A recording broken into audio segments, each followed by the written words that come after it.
नमस्कार, स्वागत है आप सभी का डीडी न्यूज पर। आप देख रहे हैं मिड डे प्राइम। मैं हूं ऋतु वर्मा। अगले 1 घंटे में हम बात करेंगे देश भर की बड़ी खबरों की। ऑपरेशन सिंदूर की सफलता के बाद पाकिस्तान को चेतावनी देने के बाद आज सुबह सीधे प्रधानमंत्री पहुंचे आदमपुर एयरबेस।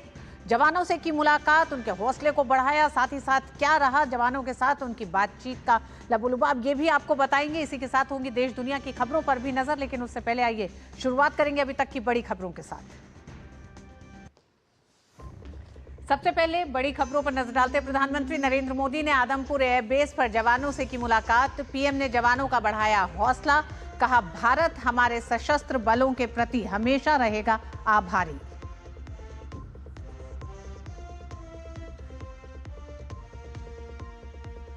रक्षा मंत्री राजनाथ सिंह की अध्यक्षता में मौजूदा हालात पर उच्च स्तरीय समीक्षा बैठक। सीडीएस, सेना प्रमुख, नौसेना प्रमुख, उप वायुसेना प्रमुख और रक्षा सचिव शामिल।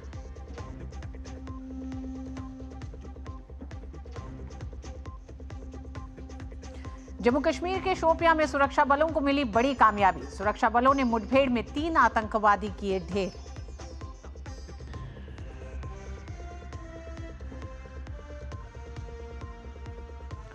ऑपरेशन सिंदूर को लेकर पंचकुला में निकाली गई तिरंगा यात्रा। मुख्यमंत्री नायब सिंह सैनी हुए शामिल।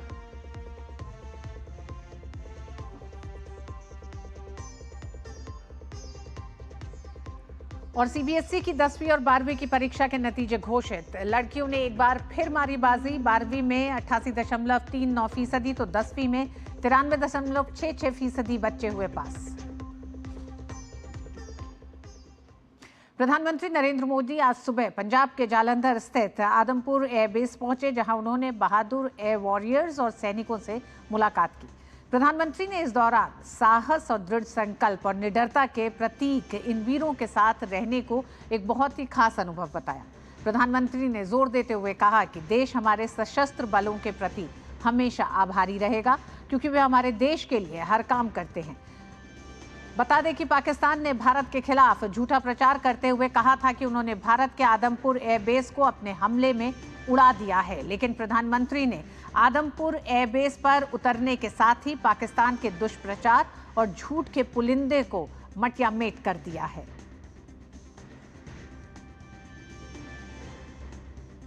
प्रधानमंत्री नरेंद्र मोदी ने सोशल मीडिया साइट एक्स पर जवानों के साथ फोटो को साझा करते हुए लिखा कि आज सुबह मैं एएफएस आदमपुर गया और हमारे बहादुर वायु योद्धाओं और सैनिकों से मिला। साहस, दृढ़ संकल्प और निडरता के प्रतीक लोगों के साथ रहना एक बहुत ही खास अनुभव था। भारत सशस्त्र बलों के प्रति हमेशा आभारी रहेगा, क्योंकि वे हमारे देश के लिए किसी भी काम को अंजाम देते हैं। प्रधानमंत्री नरेंद्र मोदी ऑपरेशन सिंदूर की सफलता और फिर पाकिस्तान को राष्ट्र के नाम संबोधन में जिस तरह से प्रधानमंत्री ने पाकिस्तान को आतंकवाद को जारी रखते हुए, अगर रखता है तो उसको लेकर एक चेतावनी भी जारी करते हुए इसके बाद सीधे आदमपुर एयरबेस पहुंचना, यानी कि पाकिस्तान को भी बहुत बड़ा संदेश है प्रधानमंत्री नरेंद्र मोदी का। आदमपुर एयरबेस पहुंचकर प्रधानमंत्री ने एक्स पर लिखा कि किस तरह से वीरों के साहस, दृढ़ संकल्प और निडरता के प्रतीक लोगों के साथ रहना उनके लिए एक बड़ा अनुभव था। भारत हमारे सशस्त्र बलों के प्रति हमेशा आभारी रहेगा, क्योंकि वो हमारे देश के लिए हर काम करते हैं। आज सुबह आदमपुर एयरफोर्स स्टेशन पहुंचे प्रधानमंत्री नरेंद्र मोदी। अमृतपाल और शैलेंद्र इस खबर पर हमारे साथ जुड़े हुए हैं।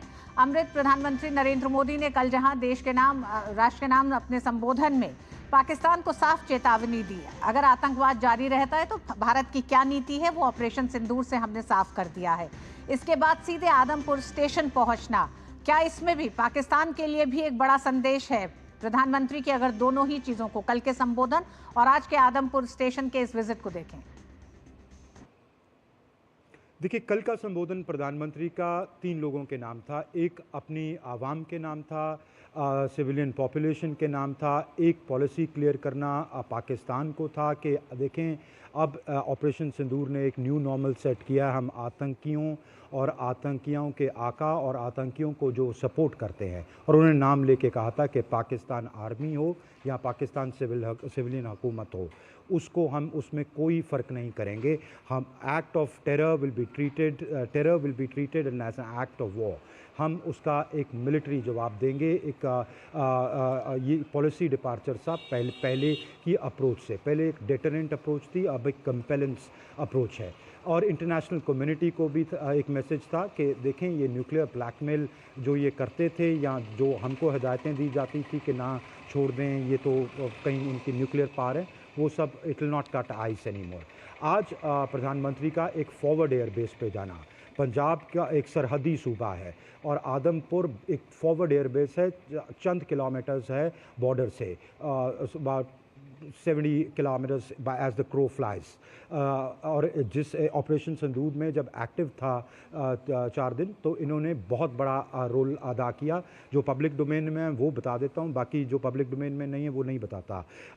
यहाँ जंगी तैयारे मौजूद हैं। हमारी एक फॉरवर्ड एयरबेस है, इन्होंने एक बड़ा इंपॉर्टेंट रोल प्ले किया उनकी एयर बेसिस ध्वस्त करने में। और एडी सिस्टम्स, यहाँ S-400 स्टेशन हैं, इन्होंने तभी इनके ड्रोन्स ने, इनकी मिसाइल्स ने अटैक करने की कोशिश की थी आदमपुर एयरबेस को और भी एयरबेसिस को, सिरसा को, उधमपुर को, और फिर बाद में क्लेम्स करते रहे कि बहुत नुकसानात किए। फिर जो काउंटर किया गया कि कुछ नुकसानात हुआ पर ज़्यादातर न्यूट्रलाइज किया गया। तो आज प्रधानमंत्री का जवानों के बीच में जाके, फ़िज़ाया पर्सनल के बीच में जाके उनके साथ इंटरेक्ट करके ये संदेश था कि मुल्क आपका शुक्रगुजार है जो आपने मुल्क के लिए किया है। आप हमारी सरहदों को सुरक्षित रखते हैं, इसके लिए पूरा मुल्क, इसके लिए देश का मुखिया आपके द्वार पे आया है और आपका शुक्र कर रहा है, शुक्राना आपको दे रहा है कि आप आवाम की तरफ से, कि आपने पूरे मुल्क की तरफ से, कि जिस तरह का आपने रोल अदा किया।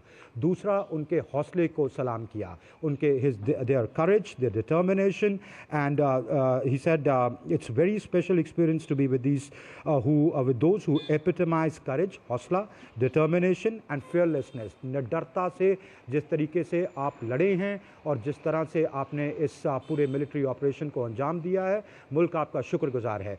तो उससे हौसला अफजाई तो होती है, पर एक मैसेजिंग भी जाती है कि प्रधानमंत्री खुद जाके फॉरवर्ड बेसिस पे कि आपके साथ पॉलिटिकल लीडरशिप, आपको जो ठीक लगता है, आपके जो प्रमुख थे, आपके जो सेना चीफ्स थे, उनको हमने कह दिया था कि फ़ौजों को खुली इजाज़त है, खुली छूट है। और आज आपने जो जवानों ने, जिन्होंने अफेक्ट किया वो ऑपरेशन, उनको कहा, उनको एक मैसेजिंग की कि अगर वो इस राह से नहीं हटते तो आपको जो समझ आता है, जो आपको ठीक लगता है मिलिट्री लिहाज से, आपको पॉलिटिकल लीडरशिप की तरफ से कंप्लीट आज़ादी है। तो मेरा ख्याल है कि ये कल के संबोधन और आज की विजिट से ये संदेश दिया है प्रधानमंत्री ने। जी शैलेंद्र, समय कम है लेकिन आपसे ज़रूर जानना चाहेंगे कि पॉलिटिकल लीडरशिप ने पाकिस्तान के इस आतंकवाद की पूरी नीति को, और जो उन्होंने अपनी पूरी एक तरह से अपनी विदेश नीति का एक हिस्सा बनाया है, अपनी पॉलिटिकल नीति का एक हिस्सा बनाया है, उसका एक खुला जवाब प्रधानमंत्री नरेंद्र मोदी ने दिया। अस्थायी तौर पर ऑपरेशन सिंदूर स्थगित है,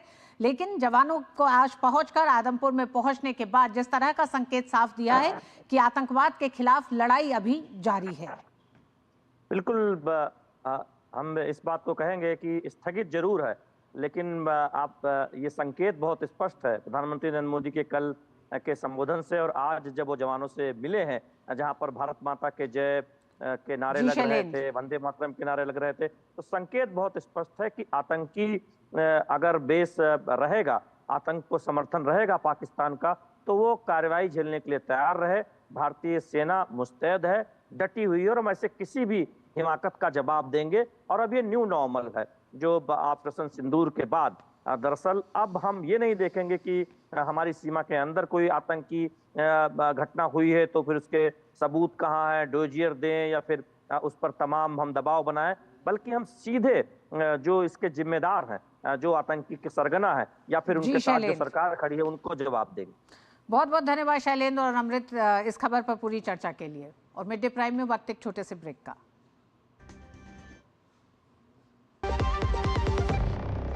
80% फिटनेस सही डाइट से और 20% एक्सरसाइज से होती है। हर महीने तेल की खपत 10% घटाएं, बेहतर फिटनेस के लिए कम तेल का इस्तेमाल करें, जैसे कि हमारे प्रधानमंत्री जी भी कहते हैं। एक फिट और हेल्दी नेशन बनने के लिए हमें ओबेसिटी की समस्या से निपटना ही होगा। एक तरीका मैंने सुझाया था, खाने के तेल में 10% की कमी करना। कम तेल में बड़ी बात, सेहत रहे दिन और रात। जो लक्ष्य चुना था समझ आने लगा है। GLA यूनिवर्सिटी, उच्च लक्ष्य की निश्चित प्राप्ति। रक्षा मंत्री ने आज नई दिल्ली में एक बैठक के दौरान पश्चिमी सीमा पर सुरक्षा स्थिति की समीक्षा की। बैठक में chief of defence staff general Anil Chauhan, नौसेना प्रमुख एडमिरल दिनेश के त्रिपाठी, थल सेना अध्यक्ष जनरल उपेंद्र द्विवेदी, रक्षा सचिव राजेश कुमार सिंह और वायुसेना उप प्रमुख एयर मार्शल नर्मदेश्वर तिवारी शामिल हुए।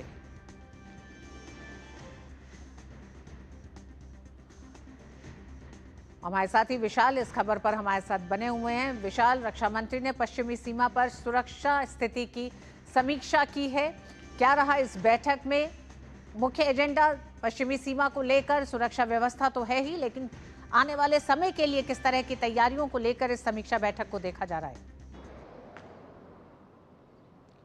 देखिए ऋतु, ये जो बैठक थी ये इसलिए इम्पोर्टेंट है क्योंकि ये एक फीडबैक लेने के लिए रक्षा मंत्री ने इसको बुलाया था, क्योंकि कल जब हॉटलाइन पे DGMOs की बात हुई दोनों देशों की, तब ये तय हुआ था कि हमें एक तो सब इमीडिएटली ये रोकना होगा, सीज फायर करना होगा, हमें एक दूसरे के खिलाफ गोली नहीं चलानी होगी और उसके साथ ही हमें इमीडिएट एस्केलेशन भी करना होगा। आपको याद होगा जब हमारी MEA ने ब्रीफिंग करी थी और जिसमें हमारे 2 महिला अधिकारी कर्नल कुरैशी और विंग कमांडर व्योमिका सिंह ने जब इसमें हमारे से मुखातिब हुई तो उन्होंने बताया कि पाकिस्तान वेस्टर्न फ्रंट पे एस्केलेशन कर रहा है, अपनी फ़ौजों को बढ़ा रहा है। तो तनाव कम करने के लिए जब ये फैसला हुआ कि डी एस्केलेट किया जाए तो उसके क्या फॉर्मेलिटीज़ होंगी, क्या उसका प्लान होगा, किस तरह से वो किया जाएगा, ये सब बहुत इंपॉर्टेंट है। पाकिस्तान की जो इतिहास बताता है हम उस पर बिल्कुल भी भरोसा नहीं कर सकते, इसलिए ये जायज़ा लिया आज रक्षा मंत्री ने कि किस तरह से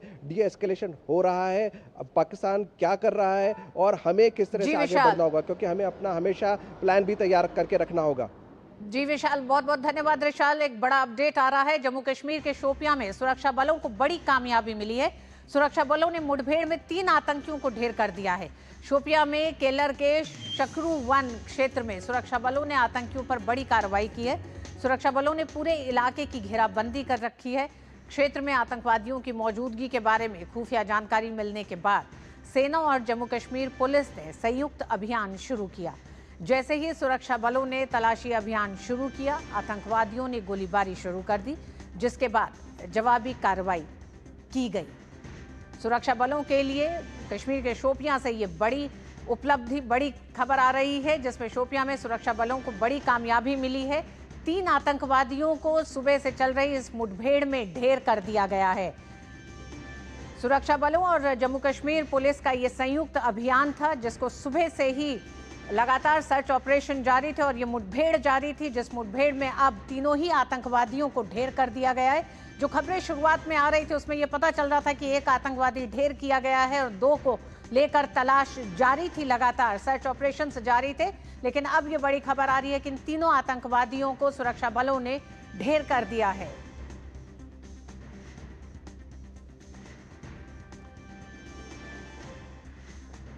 शोपियां दक्षिण कश्मीर का जिला है और हम देख रहे हैं जिस तरह से ऑपरेशन सिंदूर को अंजाम देने के साथ ही हमने देखा कि पिछले 3 दिनों में पाकिस्तान की तरफ से जहां गोलीबारी की गई थी, साथ ही साथ इन्फिल्ट्रेशन की कई ऐसी खबरें आ रही थी। और ये जो आज शोपियां में सुरक्षा बलों ने एक तरह से एक बड़ी कामयाबी हासिल की है, 3 आतंकवादियों को ढेर किया है। सुबह से ही ये मुठभेड़ जारी थी, जिसमें कहा जा रहा था कि एक आतंकवादी को शुरुआत में ढेर कर दिया गया था, लेकिन 2 की तलाश जारी थी, सर्च ऑपरेशन जारी थे और एक लंबे, एक तरह से कह सकते हैं पिछले कई घंटों की प्रक्रिया के बाद अब तीनों आतंकवादियों को ढेर कर दिया गया है। इन तीनों आतंकवादियों की पहचान और इनसे जुड़ी तमाम और जानकारियां अभी आनी बाकी है, लेकिन ये बड़ी सफलता सुरक्षा बलों के लिए है, बड़ी कामयाबी है। जिस तरह से दक्षिण कश्मीर के शोपियां जिले में इन 3 आतंकवादियों को सुरक्षा बलों ने ढेर कर दिया है।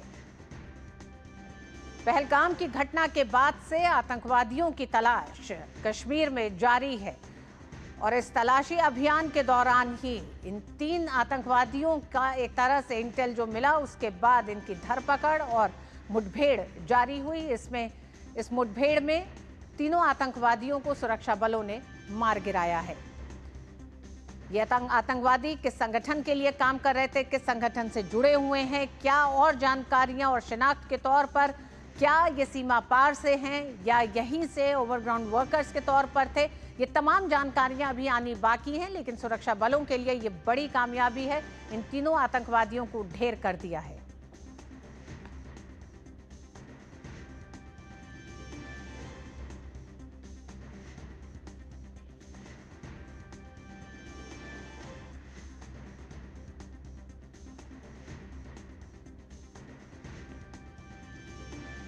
और आइए आपको बताते हैं कि किस तरह से ऑपरेशन सिंदूर में भारत की सैन्य ताकत ने सिर्फ दुनिया को ही नहीं बल्कि भारत में पिछले कुछ सालों में जिस तरह से सैन्य ताकत को आत्मनिर्भर बनाया गया, मजबूत किया गया, और ऑपरेशन सिंदूर में किस तरह से भारत ने अपनी सैन्य ताकत का प्रदर्शन किया है। स्कैल्प और हैमर मिसाइल लड़ाकू जेट से लॉन्च की गई और स्कैल्प और हैमर मिसाइल का इस्तेमाल किया गया है। साथ ही साथ कम जोखिम के साथ दुश्मन के क्षेत्र में बड़ा हमला करने में ये मिसाइलें सक्षम हैं। स्काई स्ट्राइकर ड्रोन जो थे उनका एक महत्वपूर्ण एक तरह से भूमिका रही ऑपरेशन सिंदूर में। आत्मघाती ड्रोन है स्काई स्ट्राइकर, और किस तरह से इन ड्रोन्स ने भी सटीकता के साथ विशेष स्थान को निशाना बनाने में सक्षम रहे हैं। स्काई स्ट्राइकर से ऑपरेशन सिंदूर की सफलता में एक बड़ी भूमिका रही है।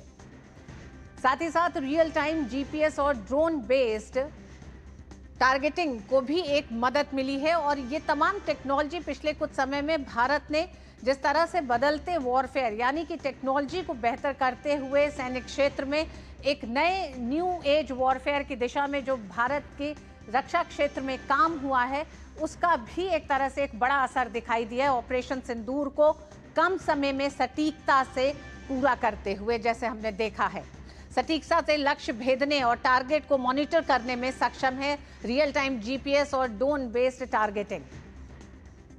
इसी के साथ साथ उन्नत तकनीक के कारण कम से कम कोलैटरल डैमेज के साथ सर्जिकल स्ट्राइक संभव हुआ है। रोटेशन टाइम और शेड्यूलिंग, इसको भी लेकर इस पूरे सिस्टम में इस पर एक जोर दिया गया है। तेजी से आकलन करने और एडजस्टमेंट करने में मदद की है इस सिस्टम ने। रोटेशन टाइम और शेड्यूलिंग की वजह से जो मदद मिली, इससे संसाधनों का प्रभावी तरीके से इस्तेमाल हुआ है। और जो सबसे बड़ी बात है, ऑपरेशन सिंदूर को लेकर कम समय में टारगेटेड एक तरह से जो प्रिसिशन जो था हमारा, वो सबसे ज़्यादा सटीक रहा है। एक्सकैलिबर 155 मिलीमीटर आर्टिलरी शेल और M777 लाइट वेट हॉविट्जर का इस्तेमाल किया गया है। तो ये तमाम वो एक तरह से तकनीक और सैन्य शक्ति का इस्तेमाल हुआ ऑपरेशन सिंदूर में, जिसने ऑपरेशन सिंदूर को सफल बनाया है। आइए एक बार और नजर डालते हैं कि किस तरह से भारत के डिफेंस, इलेक्ट्रॉनिक्स और साइबर वॉरफेयर के क्षेत्र में भारत लगातार जो आत्मनिर्भर हो रहा है, उसने किस तरह से पूरी तस्वीर को बदला है। ये लंबी मेहनत भारत की रही है और इसमें भारत के साथ DRDO, BEL और नई स्टार्टअप कंपनियां मिलकर उन्नत तकनीक विकसित कर रही हैं, जिससे भारत की राष्ट्रीय सुरक्षा अधिक मजबूत हो रही है। और इसी की वजह से भारत की तकनीकी युद्ध क्षमता और भारत की आत्मनिर्भरता दोनों बड़ी है। अगर उसकी तरफ आप नजर डालेंगे तो कई ऐसे रडार हैं जो बताते हैं कि किस तरह से भारत की सैन्य क्षमता को मजबूत कर रहे हैं। इसमें रोहिणी रडार है, वहीं अश्विनी रडार है जो DRDO और भारत इलेक्ट्रिकल्स लिमिटेड ने मिलकर इसको विकसित किया है। ये तमाम वो रडार हैं जो सीधे सीधे प्रहार करते हैं और रोकते हैं दुश्मन की तरफ से जो वार है। स्वाति रडार दुश्मन के हथियारों के स्थान को सटीक रूप से बताने के लिए डिजाइन किया गया है। तो ये तमाम रडार जो हैं, ये इस तरह से ये रडार दुश्मन की गतिविधियों को सटीकता से पकड़ने में सक्षम है और इस सैन्य शक्ति या फिर यूं कहें कि ये जो आत्मनिर्भर भारत हुआ इस दिशा में, उसका एक बड़ा असर हमने देखा है। उन्नत रडार जो है उनकी हम बताते हैं। संयुक्ता एक स्वदेशी रूप से विकसित इलेक्ट्रॉनिक युद्ध यानी कि इलेक्ट्रॉनिक वॉरफेयर प्रणाली है। किस तरह से इलेक्ट्रॉनिक वॉरफेयर सिस्टम को विकसित किया है भारत में, क्योंकि ये न्यू एज वॉरफेयर है। इसमें जो बदली हुई परिस्थितियां, उसमें इलेक्ट्रॉनिक काउंटर मेजर्स जो हैं, उसमें जैमिंग एक प्रक्रिया होती है। दुश्मन के तमाम वो जो दुश्मन की तरफ से फायर किया जाता है उनको कैसे जैम करें। स्पूफिंग है, दुश्मन की प्रणालियों को गलत या नकली संकेत भेजना ताकि वे भ्रमित हो सके। जैमिंग, स्पूफिंग, सिग्नल मैनिपुलेशन के लिए रेडियो वेव, रडार या डेटा संकेतों में जानबूझकर बदलाव करना ताकि दुश्मन की प्रणाली असफल हो सके। तो ये इलेक्ट्रॉनिक वॉरफेयर सिस्टम को विकसित किया गया है और शत्रु के संचार और रडार प्रणालियों को बाधित करने की क्षमता रखता है ईडब्ल्यूएस सिस्टम से भारत ने न्यू एज वॉरफेयर में एक तरह से कई कदम आगे बढ़कर भारत की प्रगति दिखाता है। जमीनी और समुद्री युद्ध में दुश्मन के संचार को बाधित करने की क्षमता है ईडब्ल्यूएस में। तो ईडब्ल्यूएस सिस्टम की तरफ भारत ने एक लंबे समय में काम किया है। दुश्मन के इलेक्ट्रॉनिक संचार और रडार को रोकने की प्रणाली है ईडब्ल्यूएस सिस्टम, और इस सिस्टम से ही भारत को ऑपरेशन सिंदूर के दौरान भी जिस तरह से पाकिस्तान की तरफ से तमाम हमले हुए, हम जानते हैं कि जब हमारे तीनों ही सेनाओं के डीजीएमओ प्रेस कॉन्फ्रेंस कर रहे थे तो उन्होंने बहुत साफ कहा कि दीवार की तरह हमारा एयर डिफेंस सिस्टम खड़ा रहा। डिफेंस मिनिस्ट्री के अधीन एक प्रमुख सार्वजनिक उपक्रम है BEL, और BEL DRDO के सहयोग के साथ कई ऐसी तकनीक विकसित की गई है जिसमें कम्युनिकेशन है, नाइट विजन है, रडार है, सैन्य ग्रेड माइक्रो इलेक्ट्रॉनिक्स में विशेषज्ञता है। BEL की विशेषज्ञता DRDO के साथ मिलकर कई ऐसे काम किए गए हैं। सेना के लिए स्वदेशी टेक्निकल कम्युनिकेशन सिस्टम बनाए गए हैं, बैटल मैनेजमेंट सिस्टम बनाया गया है। तो इस दिशा में भारत ने कई ऐसे महत्वपूर्ण काम किए हैं जिसका एक असर ऑपरेशन सिंदूर को सफल बनाने में दिखाई दिया है। Artificial intelligence, internet of things आधारित डिफेंस डिवाइस पर काम कर रहे कई स्टार्टअप्स जैसे कि TONBO और इमेजिंग, आइडिया ऑफ ORGE, ये तमाम वो संस्थाएं हैं, स्टार्टअप्स हैं जो लगातार इलेक्ट्रॉनिक वॉरफेयर की सिस्टम को विकसित करने में काम कर रहे हैं। वहीं क्वांटम कम्युनिकेशन और सेंसर टेक्नोलॉजी पर भी लगातार काम किया जा रहा है। तो न्यू एज वॉरफेयर की जब हम बात करते हैं तो उसको लेकर भारत अपनी तैयारियों पर एक लंबे समय से काम कर रहा है और उस काम को देखा गया ऑपरेशन सिंदूर के सफल होने में।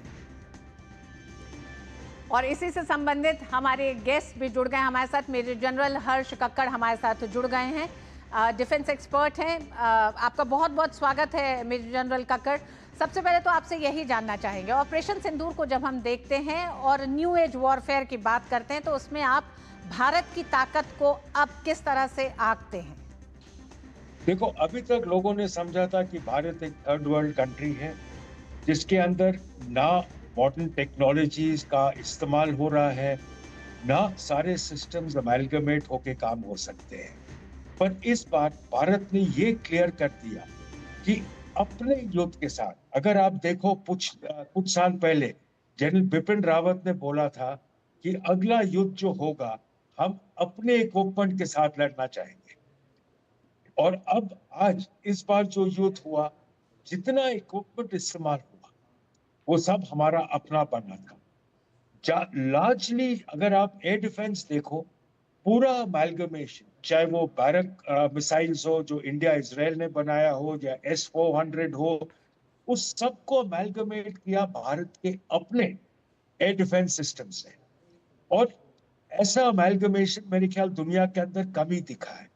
जो प्रिसिशन टारगेटिंग हुआ, चाहे वो ब्रह्मोस मिसाइल्स हो, चाहे वो हमारे अपना एमिनेशन या बाहर का भी अगर आप एमिनेशन इस्तेमाल कर रहे हो, उसको अमेलगमेट करना इंडियन सिस्टम्स के साथ, इंडियन इक्विपमेंट के साथ, रियल टाइम टारगेटिंग और रियल टाइम इस्तेमाल करना, ये सब एक बहुत खासियत है जो हमारे ड्रोन्स थे।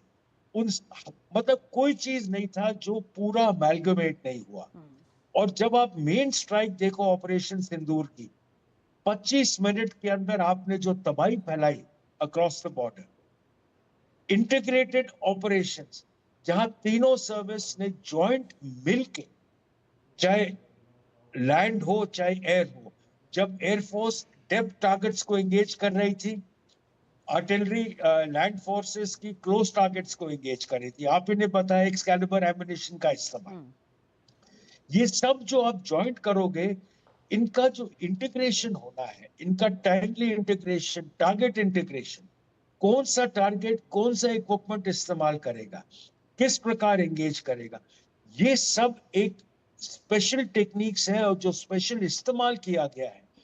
इसके लिए मेरे ख्याल हमारा जो मेक इन इंडिया इनिशिएटिव है, जो आज हमको देखने को मिला, दुनिया को दिखा दिया भारत ने कि हमारा अपना इक्विपमेंट बहुत सही है। और अगर आप देखो, जो पाकिस्तान ने इस्तेमाल किया टर्किश और चीन का इक्विपमेंट, चीन के रेडार्स, चीन का जो मिसाइल सिस्टम्स है, एक हमारे मिसाइल को नहीं पकड़ा, उनका ना कोई मिसाइल कामयाब हुआ। उनको किसने ब्लॉक किया? भारत के इंडिजिनियस सिस्टम्स ने। तो जो कैलिबर निकला है भारत के अपने सिस्टम्स का, मेक इन इंडिया का, अपने डीआरडीओ का, अपने इनिशिएटिव का, मेरे ख्याल इससे अच्छा कोई उदाहरण दुनिया को नहीं मिला होगा कि दो न्यूक्लियर पावर देश, और जिसके अंदर भारत ने ये दिखा दिया कि हम पीछे नहीं मुड़ेंगे और न्यूक्लियर धमकी से हमें कोई लेना देना नहीं है। हमने जो टारगेट चुना है वो हम एंगेज करेंगे और आगे का देखेंगे और कहीं पे एस्केलेशन नहीं होने देंगे। मेरे ख्याल ये मैसेज, ये टेक्नोलॉजिकल और स्ट्रेटेजिक जो इंटीग्रेशन है, ये कम ही देखने को मिलेगा दुनिया में। जी मेजर जनरल, आपने कहा टेक्नोलॉजिकल और स्ट्रेटेजिक इंटीग्रेशन की हम बात करते हैं। क्या आपको लगता है कि भारत ने अपनी मिलिट्री स्ट्रैटेजी एक लंबे समय से जो चली आ रही थी उसमें भी एक बड़ा बदलाव किया है, जिसको कि दुनिया ने देखा कि भारत किस तरह से न सिर्फ रक्षा क्षेत्र में और खासकर इस उन्नत तकनीक के साथ जो तमाम इस नए एज का जो वॉरफेयर है, न्यू एज वॉरफेयर जिसे कहा जा रहा है, उसमें टेक्नोलॉजी के साथ साथ इलेक्ट्रॉनिक्स के साथ साथ उन्होंने न सिर्फ साइबर को ध्यान में रखते हुए, लेकिन भारत ने अपनी पूरी उस स्ट्रैटेजी को पूरे तरीके से बदला और वो दुनिया को दिखाया है कि किस तरह से अगर भारत के सामने इस तरह की परिस्थितियां होती हैं तो भारत आज स्वदेशी तकनीक और अपने स्वदेशी आत्मनिर्भरता के साथ किस तरह से उसका मुकाबला करने के लिए तैयार है। देखिए, बेसिक पॉइंट है कि जब भारत ने अपनी स्ट्रैटेजी, अपना एंड स्टेट डिसाइड करी थी कि हमको ये करना है, उनकी स्ट्रैटेजी बहुत क्लियर थी कि कहां तक बात बढ़ेगी, किस प्रकार हम हैंडल करेंगे, और उसके लिए उसने पूरी तैयारी करी थी। ये पता था कि पाकिस्तान की तरफ से काउंटर आएगा। जितने हमारे एयर डिफेंस सिस्टम्स थे वो डिप्लॉय ही नहीं, पूरे एक्टिवेट थे, पूरे रेडी थे। जो हमारे ऑफेंसिव सिस्टम्स थे वो तैयार थे।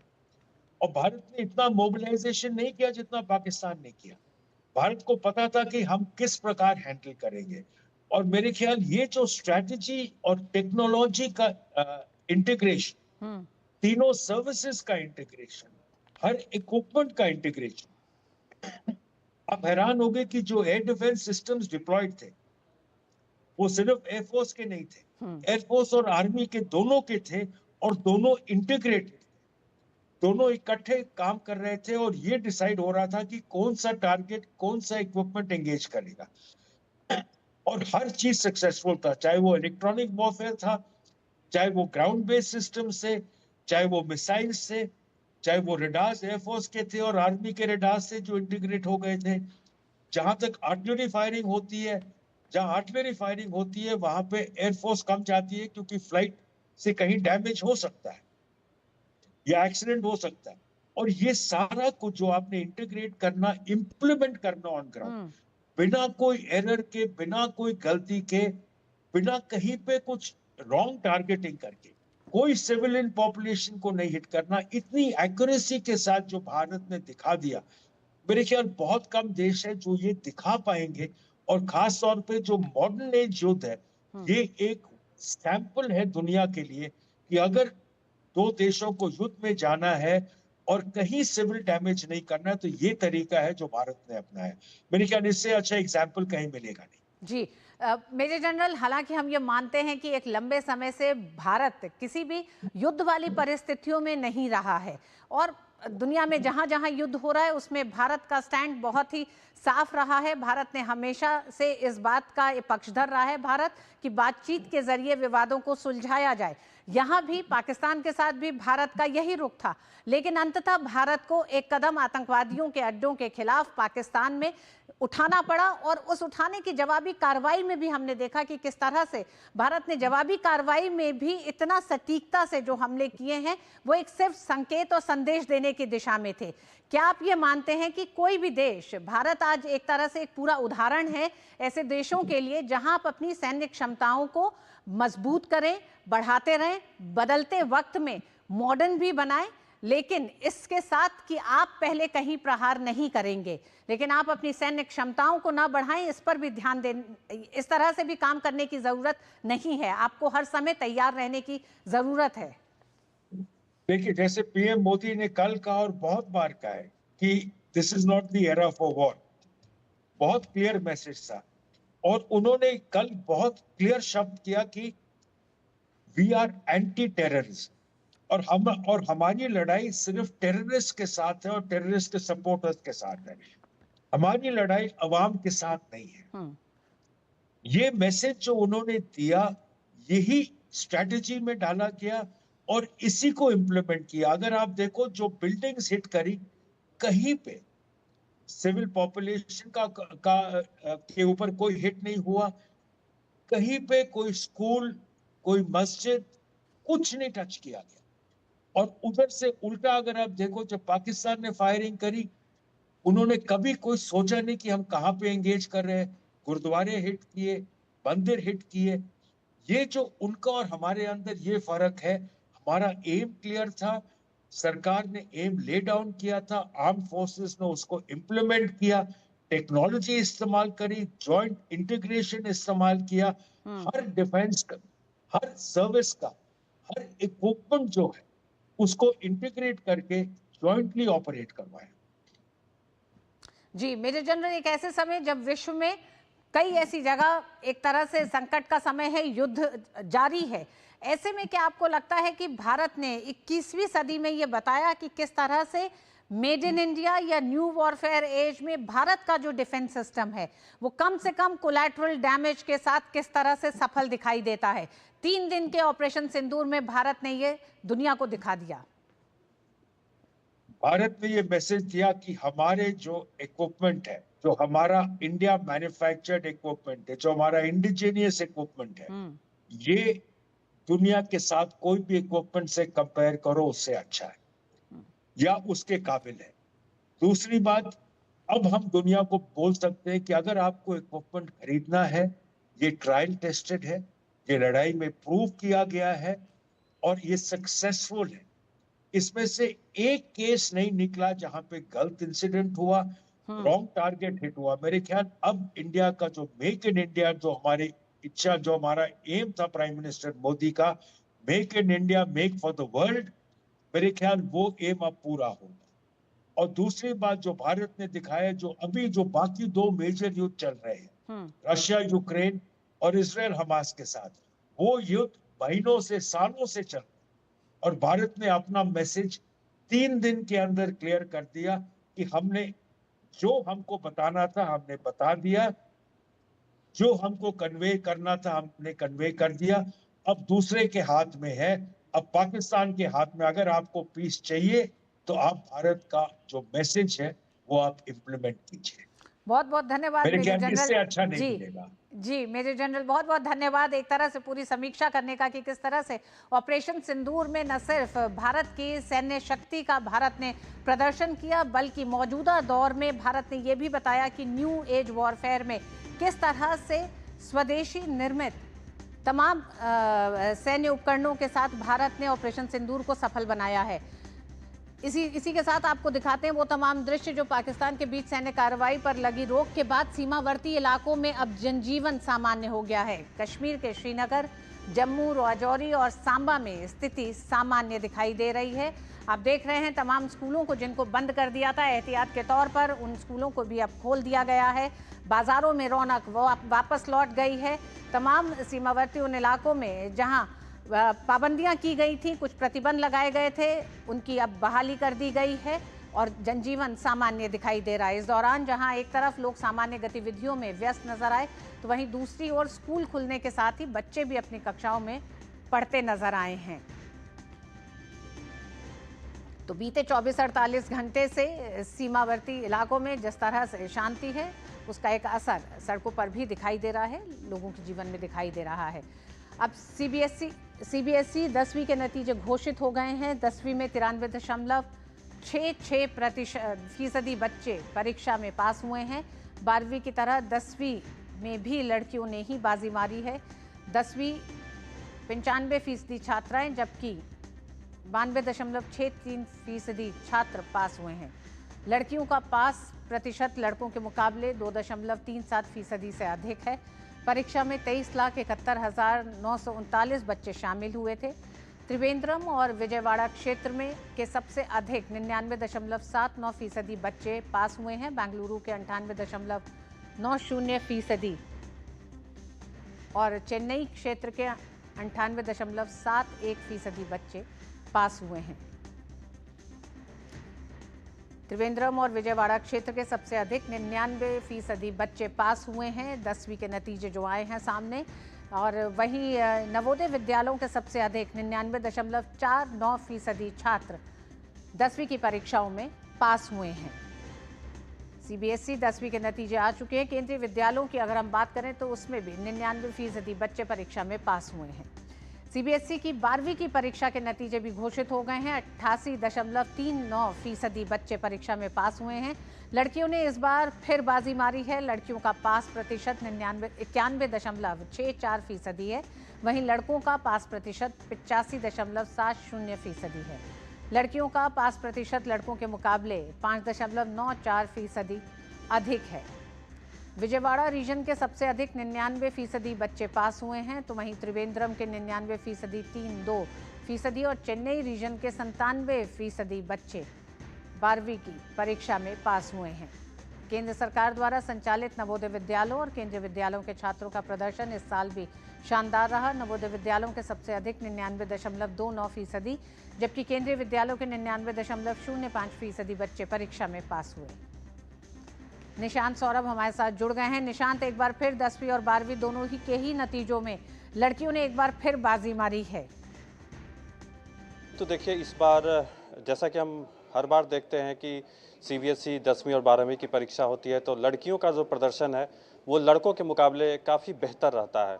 वो पिछले कई सालों से ये ट्रेंड हम देख रहे हैं और वही ट्रेंड इस बार भी जारी रहा है, कंटिन्यू है।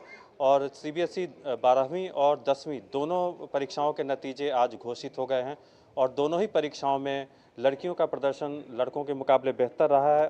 अगर हम 12वीं की बात करें तो लड़कियों का जो पास प्रतिशत है 91% और लड़कों का 85%, मतलब 6% का गैप है लड़कियों और लड़कों के पास प्रतिशत में। वही अगर 10वीं की बात करें तो लड़कियों का पास प्रतिशत 95% है और लड़कों का 92.63%, यानी 2.37% का गैप है। लड़कियों के का पास प्रतिशत बेहतर रहा है लड़कों के मुकाबले। और वहीं अगर बात करें स्कूलों की बात करें तो केंद्र सरकार द्वारा संचालित जो स्कूल हैं, चाहे वो नवोदय विद्यालय हैं या केंद्रीय विद्यालय हैं, उनका परिणाम हर साल निजी स्कूलों के मुकाबले बढ़िया रहता है और इस बार भी यही देखने को मिला है। 12वीं में नवोदय विद्यालय के छात्रों का प्रदर्शन सबसे अच्छा रहा है 12वीं परीक्षा में, और 99.29%, ये काफ़ी शानदार प्रदर्शन माना जाएगा नवोदय विद्यालय के छात्रों का। और केंद्रीय विद्यालयों के भी 99% से अधिक छात्र 12वीं की परीक्षा में पास हुए हैं। जबकि 10वीं की भी बात करें तो नवोदय विद्यालयों के करीब 99.49% छात्र पास हुए हैं और केंद्रीय विद्यालयों के भी 99.49% छात्र पास हुए हैं। तो एक तो सरकारी विद्यालयों के बच्चों का प्रदर्शन वो काफ़ी अच्छा हर साल की तरह रहा है और लड़कियों का प्रदर्शन वो भी काफ़ी अच्छा रहा है। और तीसरी बात कि जो सीबीएसई के सभी जो जोन्स हैं, जो रीजन्स हैं, उनमें दक्षिण भारत के जो रीजन हैं उनका प्रदर्शन हर साल बढ़िया रहता है। इस बार भी 12वीं में विजयवाड़ा का प्रदर्शन सबसे अच्छा रहा, उसके बाद त्रिवेंद्रम जोन का प्रदर्शन रहा है, जबकि 10th में ये उल्टा हुआ है। त्रिवेंद्रम के छात्रों का प्रदर्शन सबसे अच्छा रहा और विजयवाड़ा का दूसरे नंबर पे रहा है। तो ये जो ट्रेंड है वो हर साल ऐसा ही रहता है, लड़कियों का प्रदर्शन काफ़ी बढ़िया बिल्कुल रहता निशान, है। पिछले नतीजों से अगर तुलना करें तो इस बार के 10वीं और 12वीं के नतीजों में 3 बड़ी बातें जो आप बता रहे हैं। पहला कि लड़कियों ने एक बार फिर बाजी मारी है, दूसरी तरफ कि नवोदय और केंद्रीय विद्यालयों का एक तरह से रिजल्ट प्राइवेट स्कूल्स के तुलना में काफी बेहतर रहा है। दक्षिण के स्कूल्स ने एक बार फिर अच्छा रिजल्ट देने में बाजी मारी है। बहुत बहुत धन्यवाद निशांत इस पूरी खबर पर बात करने के लिए। और इसी के साथ मिड डे प्राइम में आज बस इतना ही। मुझे दीजिए अनुमति। नमस्कार।